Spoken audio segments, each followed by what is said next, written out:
Welcome to another episode of Motherhood in Black and White. I'm Kaanji. I'm Tara. We thank you for tuning in and joining us this week. This episode, we're going to talk about intentional parenting.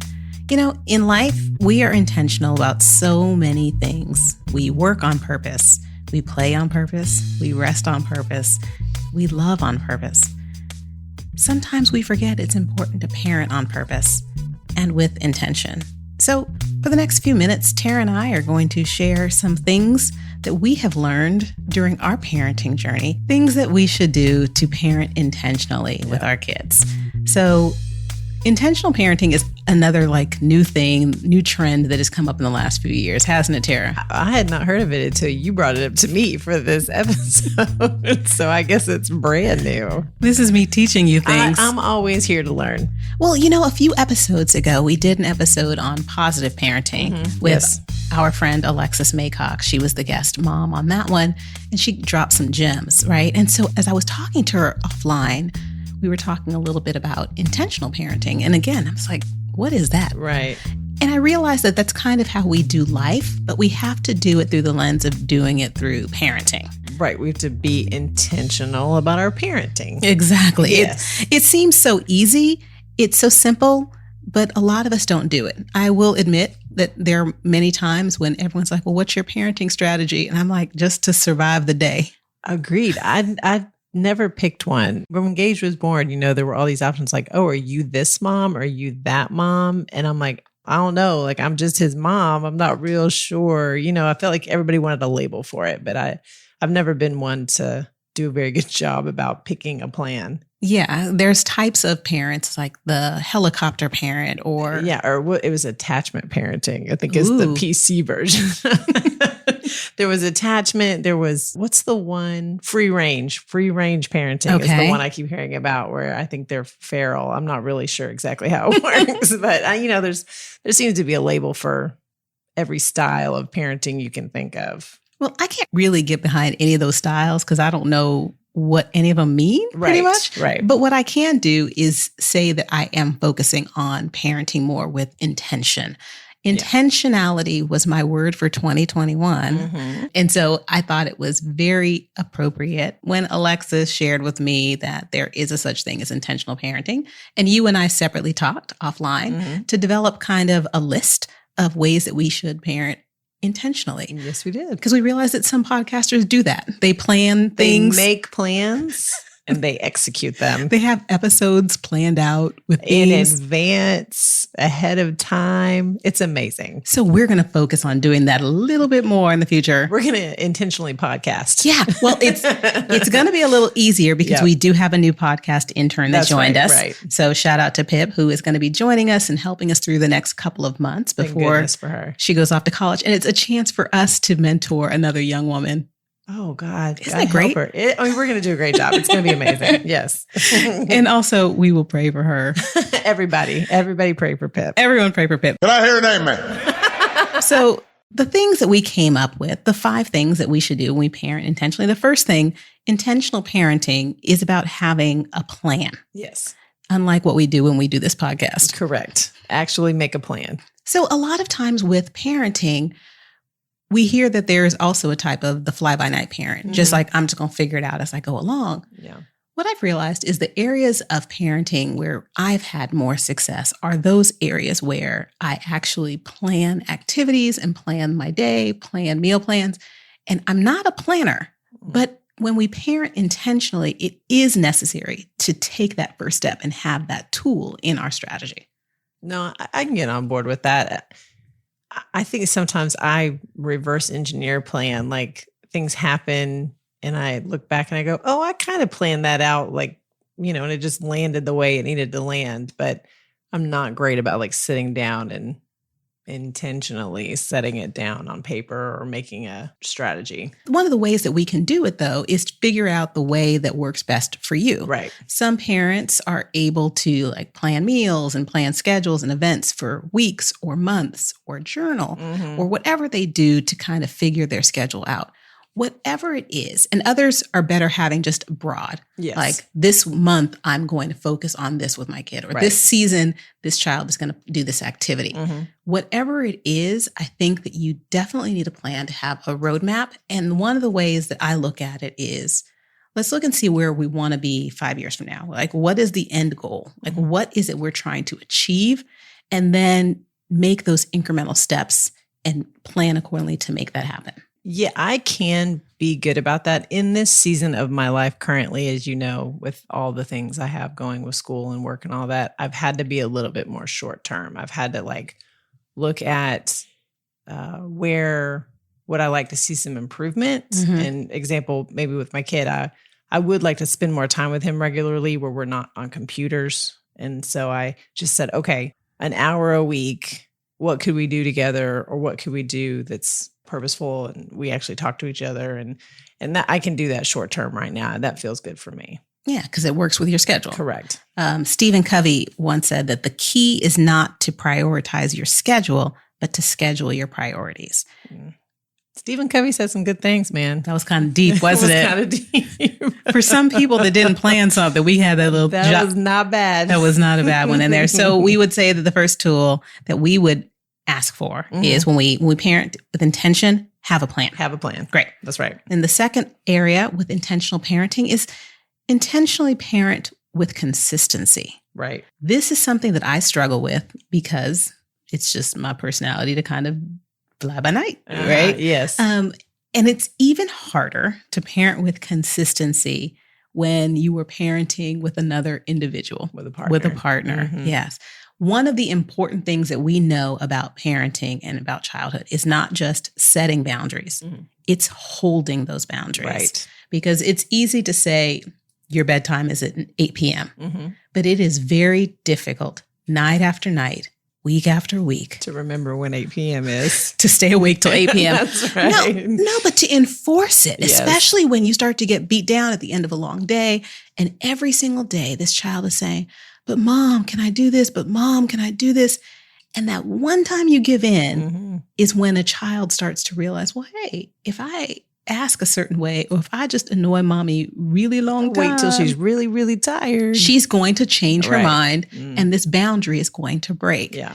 When we talk about bedtimes, one of the hardest things for me is I go to bed really early. Yes, I know this. You know, you're that early morning riser. I'm going to bed now, summertime, and the sun is still out. It's like 7:45, and Really? oh yes, Oh, wow. I'm knocked out by 8 p.m.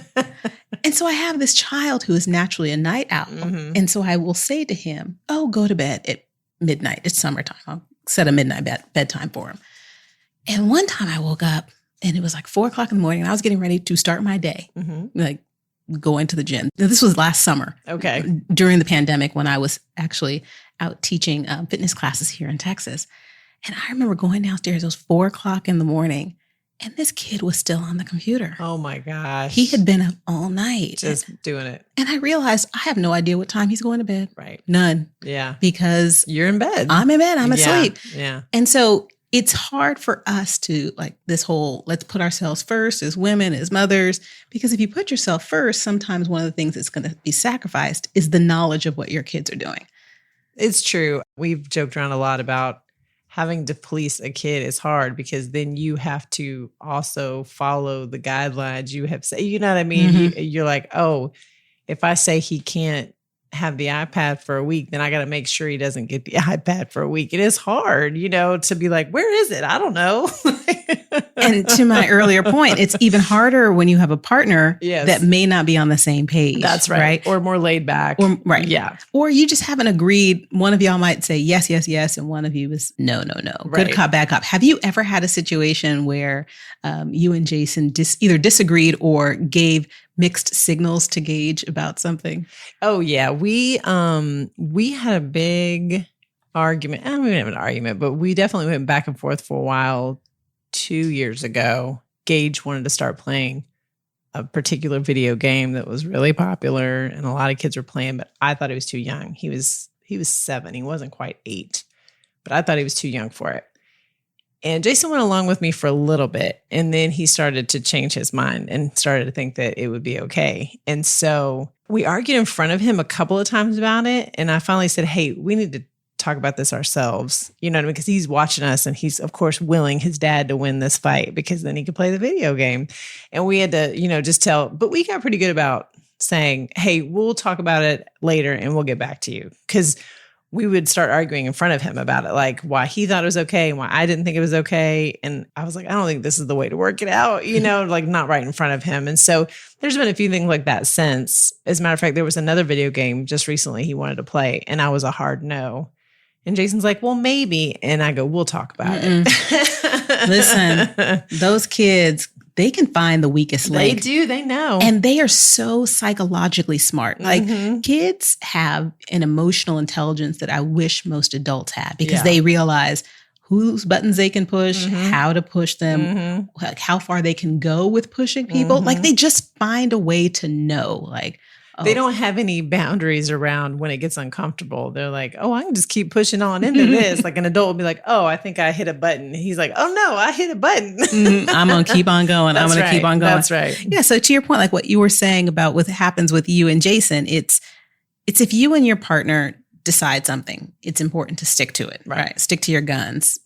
Establish the boundary, hold the boundary, and realizing that it might be uncomfortable, it might be hard, it might be challenging, but do not compromise what you believe is the right thing to do for your child in the face of finding the easier route. Right. Well, and for us, it's like we disagreed, which is fine. You can disagree, but we had to remind ourselves that we needed to sort it out on our own and then come up with a decision we could agree to. And then we had to both hold it. Because when he started wavering on the video games in front of Gage, I'm like, hey, man, like we had an agreement. You have to be a united front. Exactly right. Like every adult around has to be united front. Because I'm telling you, they will find that weak link and they will break them. They will. We can argue in the bedroom later and then we'll come back out. We got to be on the same page. This kid is ruthless. Wonder where he gets that from. I have no idea. So the third part of intentional parenting is being attentive when you parent. Yes. It's not about the quantity of time you spend with your children. It's the quality time. And last week we talked about love languages and having kids that their love language is quality time kind of made us agree that this was a wonderful strategy to add to our intentional parenting toolkit, right? Yeah. To kind of pay attention to what their love language is and really give in for that and push for that. Quality time is so important. And like I said earlier, when I was talking about planning with Gage, just an hour a week that we're just totally just hanging out, talking, not on computers, not distracted. I mean, he doesn't need much, honestly. Sometimes I just give him 15, 20 minutes when I get home. If I just listen to him for a few minutes and then he wants to go do his thing and I do my thing. And I can tell it really fills them up. Yeah. Because it's not just so many things that distract our kids. There are things that can distract us. Right. We would all be guilty of spending maybe too much time scrolling or texting. But what's really important to remember is to not allow those distractions to creep in when you have this quality time. So what we would maybe suggest is, set aside, like you mentioned, even 15 minutes a day where it is uninterrupted kid, mom, or kid parent time.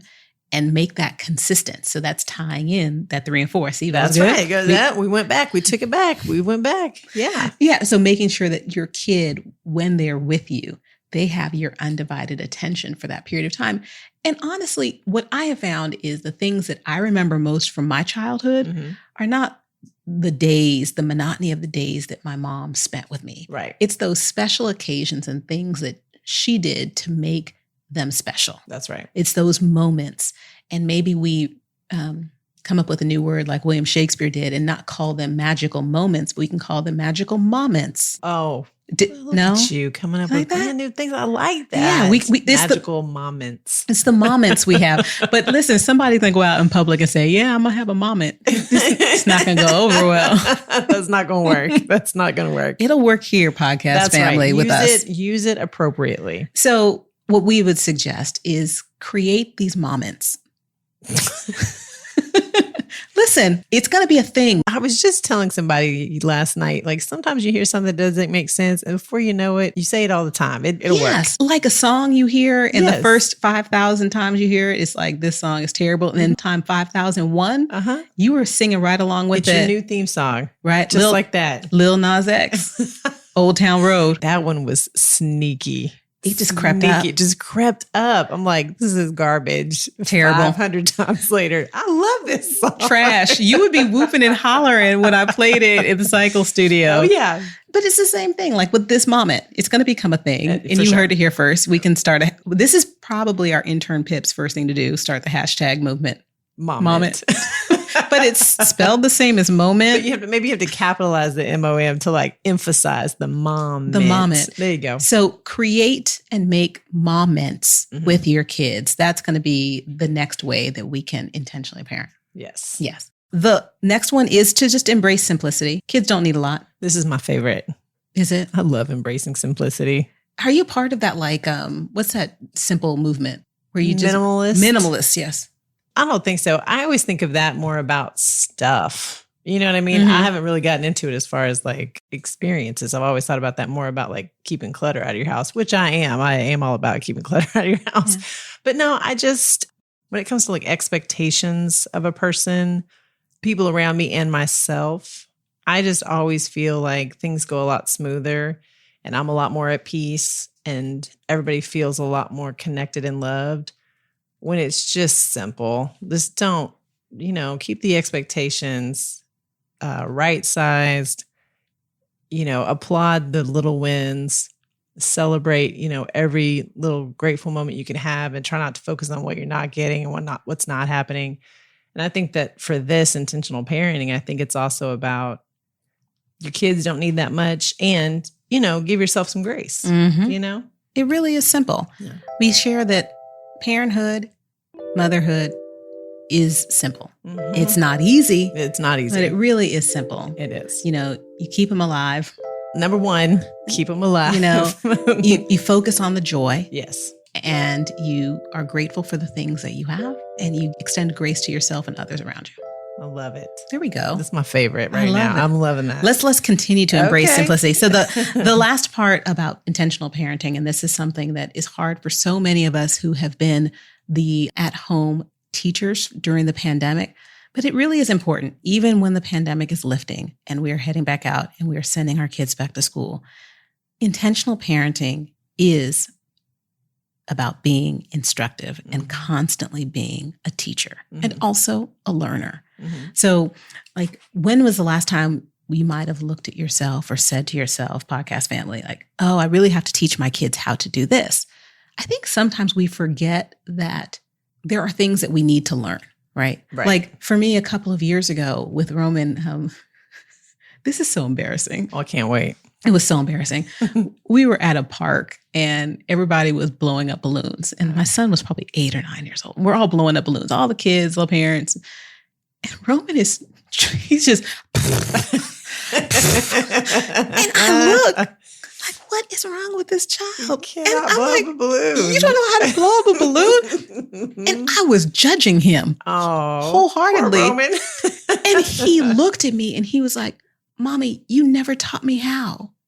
And I stopped and I was like, you do have to teach kids things. Right. Why would I expect you to know how to do that then? It's so important. And so often I think we forget that a lot of things we know that we might think are innate or we're just born with or we just happen to know how to do things are actually things that we were taught. Right. Good, bad, or otherwise. Right. And so or that we have learned through experience. Yes. Yeah. And so knowing that we are constantly and always going to be their teacher, that's when we need to do some self-reflection. It's like, what is it I'm teaching my kids? Yes. What is it I'm not teaching my kids? Yes. What am I modeling and what traits of mine are they picking up on? Right.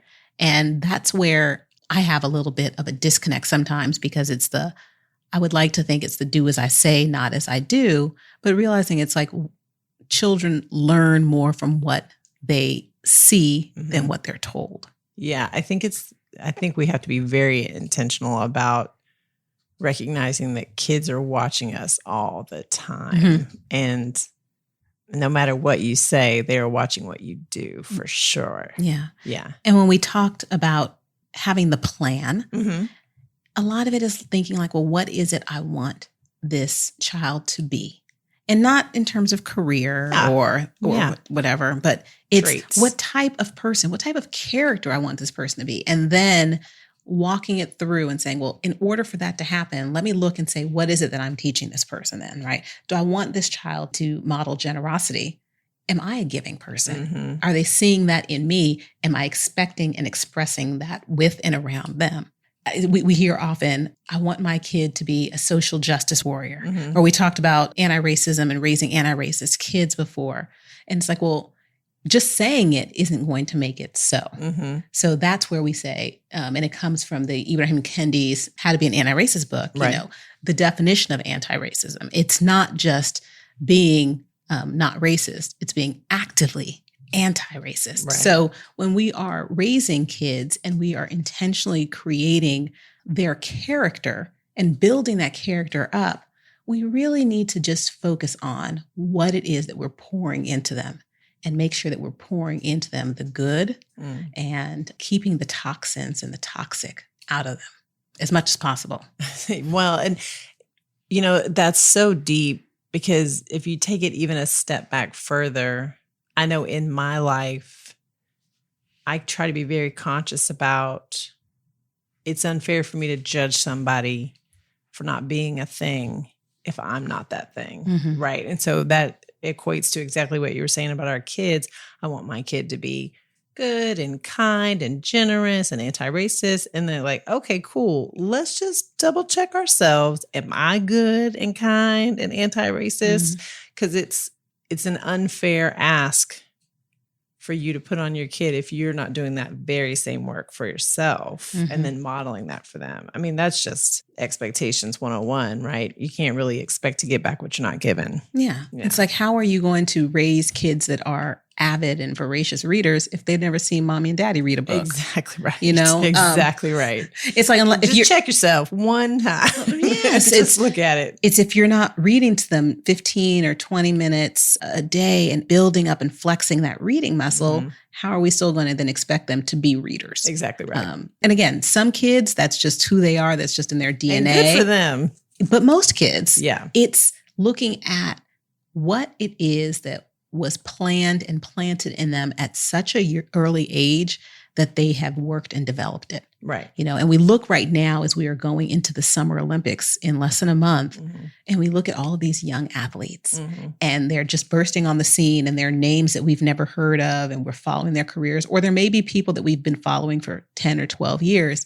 But we realize that a lot of these people, these young adults, these adults who are going to the Olympics, they started training when they were 3, 4, 5 years old. It's bananas. Bananas. It's crazy to think that they started so young. And their parents obviously had a plan for them, had a dream, and were able to, in a lot of instances, sacrifice what they needed to make their kids' dreams come true. Yes. And again, sometimes it's not the comfortable thing to do. Sometimes it's not the easy thing to do. But if we ask ourselves, is this decision that I'm making in the best interest of my child? I think that that's going to be the guiding principle in things that we do and helping us to come out with the easy answer. I agree with you 100%. Who's going to Tokyo? We're about to find out. Women's 100 is underway. JVN Oliver, a fantastic start. She's putting the pressure on Richardson. Here comes Sha'Carri. Richardson's going to Tokyo, 10:87. So speaking of Olympic trials, have you watched them? Oh, yeah. I am a Summer Olympics person. This is my season. I love the Summer Olympics. We should do something about the Summer Olympics. And I know that Pip is listening as we're recording this, probably rolling her eyes like, what are these ladies going to ask me to do? We don't know yet. We should have our own Summer Olympic Games.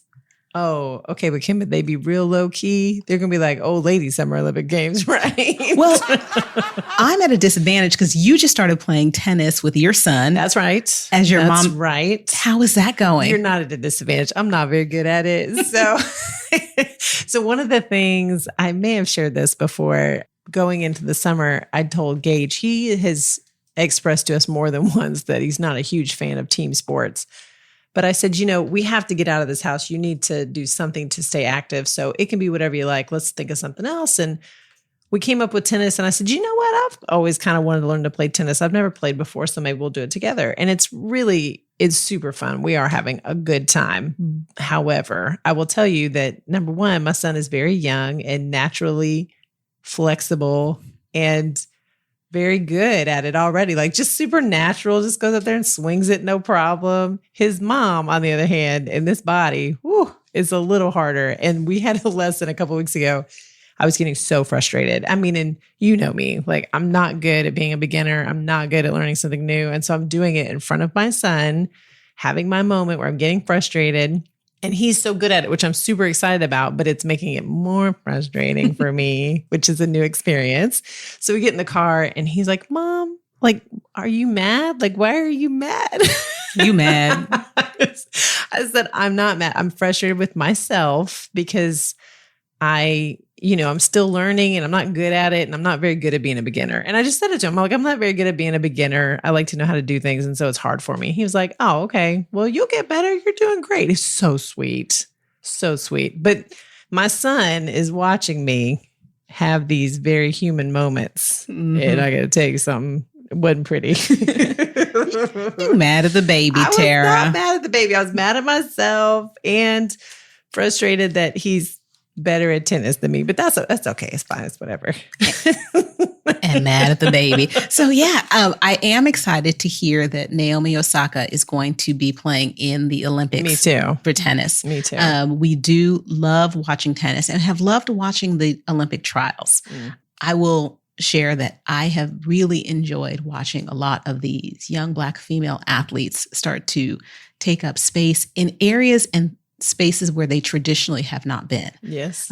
Swimming is one of them. Mm-hmm. When we watch Olympics, Summer Olympics, a lot of times you expect to see the Black athletes track and field. Right. So I love that we are now in the pool and, of course, with Simone Biles just dominating I think that whole team, gymnastics. I think that whole team this year. There's three of them, right? I'm or five? Sure. I think maybe all of them. It's going to be very close. Well, I think the national team has 3 Black you might be gymnasts, right. but maybe right. I'm wrong. But we also have the new sport of skateboarding. What? Yes. Oh, I've missed this one. There is a U.S. skateboarding team, and there is a young Black male. I think he's a teenager, and also a young Black female that are going to be representing the United States at cool. skateboarding. That is very cool. I'm also loving, I think there's 5 or 6 from Texas. I think Texas is representing in that same category. A lot of these Black athletes are from this state. So come on, Texas. I love it. The Texas Olympics. We're ready. I just love this. We're moving forward into the future and we see and we are living through monumental change. It's pretty incredible. It is going to be so fun to watch and hopefully to see kind of what the Olympics are this year. When we look at the 2040 Olympics, man, I just hope that is really reflective of what this world looks like. And this country is reflective of who this country is. Yeah, me too. So that's something for us to look forward to. Before we wrap up, we will go ahead and just again, our recap of Tara and Kaanji's ways to intentionally parent. We need to come up with a better way of saying that. Like Bill and Ted's Excellent Adventure. Yeah. I don't know. What else could we? I mean, we've already coined mom mints this time, so maybe we'll think of a name for next time. We might be reaching if we try to do 2 at the same time. That's true. But the ways that we can intentionally parent, just first, make sure that you have a plan. Mm-hmm. And then the second, be consistent with enforcing that plan in all of your parenting things. The third is to be attentive, lose those distractions, and be in the moment. The fourth one is my favorite, embracing simplicity. And number 5, always be willing to be instructive and to be a teacher. And also, like I said, to be learners, because I've learned so much about myself from being a mom. Agreed. Same. Yeah. Yep. And I hope that learning will continue and continues as he grows into adulthood. I love learning about myself. And he's just a reflection of me and just kind of shines a light on the good, the bad, and the ugly. It wasn't just a Clint Eastwood movie. They do that. I don't know if I love it, but that is what they do. But back to number 1, making a plan, right? Kaanji and I, we've got plans. We have plans. So make sure that when you're listening to the episodes, you're subscribing or following what platform you're on so you don't miss any in the future. We do have some good things coming up for you. I know that we joke around about it, but we'll entertain you. Don't you worry. So make sure you're following us. Leave those ratings and reviews. We love hearing from you every week, guys. Thank you so much for joining us. As always, it is so wonderful to spend time with you, even virtually. We know that you have a choice of how you choose to spend your time. And we are so thankful that you choose to spend your time with us every week. We'll be back next week. Same time, same place. Guard your health, mental, physical, and spiritual. Take good care.